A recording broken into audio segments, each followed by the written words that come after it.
Maybe we can show a clip from the Gunn video. Let's roll. I knew you guys would be here. Today, Rebel News is in Ottawa. We're actually on Parliament Hill for the Integrity March organized by the Canadian Coalition for Firearms Rights. Now, the march today is to, quote, demand integrity from our politicians and in the decisions they make. Canadian gun owners want a safer Canada too, and we demand credible work on crime and violence. Now, it was a long way to come, all the way from Alberta, and my last-minute flight was expensive. My friends and Rebel colleagues Tamara Ugolini and Yankee Pollock are here too. Yankee drove in from Montreal, and Tamara came in from Cobourg.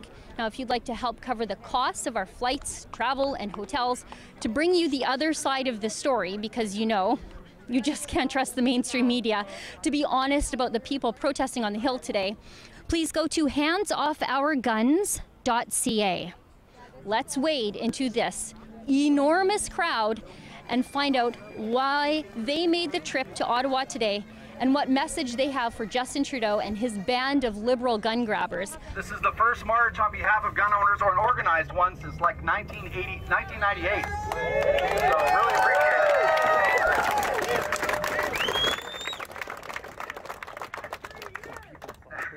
Why did you come to the Integrity March with your family? With the family. We're here because it's important. It's important that Ottawa sees that the OIC can't stand, that the firearms owners are not just simple targets, and we all need to stand together. So we're here with 500 or 600 of our closest friends to show Trudeau and the Liberals that this just can't go on.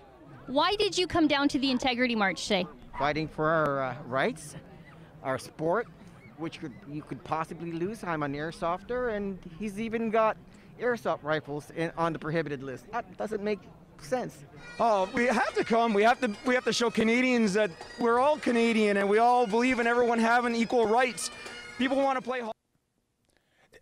Was that accurate, Sheila? Airsoft rifles are. Yeah. What? I didn't know that. Yeah, and there's a 410 bird gun on there. So like a 410, why? You would be hard pressed to kill a crow with it.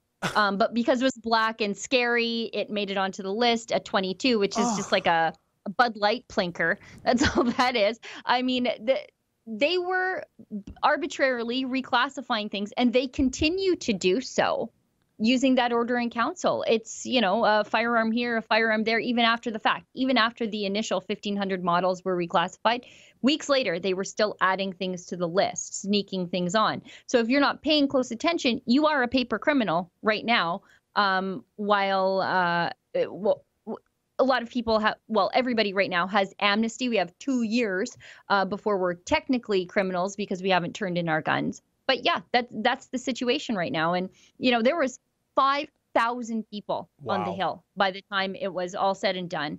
We have Tamara and I have, she did her coverage. I did my coverage. I mean, there was just so much to cover while we were there.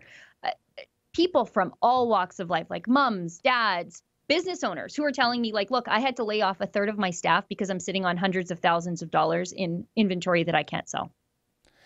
And so, like, the trickle-down implications of this thing that was pushed through in the middle of a pandemic outside of Parliament is catastrophic to the firearms owning community.